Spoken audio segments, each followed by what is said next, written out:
Накануне Дня России в республике отметили лучших сотрудников в каждой отрасли. Вячеслав Гайзер вручил высокие звания, почетные грамоты и нагрудные знаки учителям, врачам, газовикам, энергетикам, писателям и журналистам.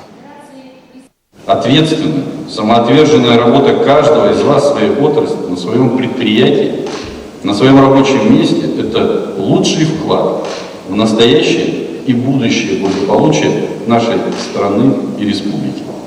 И спасибо вам огромное за это. В числе награжденных особенно много медиков. Заведующий нейрохирургическим отделением Коми республиканской больницы Александр Лебедев был удостоен звания «Заслуженный врач России». Благодарности прежде всего самой лучшей Коми республиканской больнице. Благодарность судьбе, что она подарила тебе такую специальность, близкую по духу, где ты состоялся как и человек, как специалист, профессионал. Благодарность родителям, которые, наверное, направили в нужное русло в свое время, много лет назад. И это действительно великое счастье – заниматься любимым делом.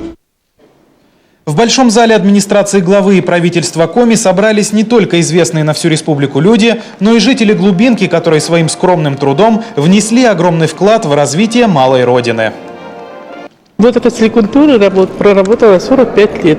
20 сентября 1970 года я была принята заведующей сельским клубом деревни Онежье. У нас праздник будет 26 июля.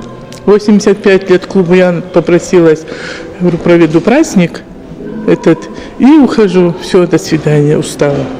На пенсии что? Да, на пенсии. У меня хозяйство, дом, деревня, так что внуки, внучка. Так что скучать некогда будет.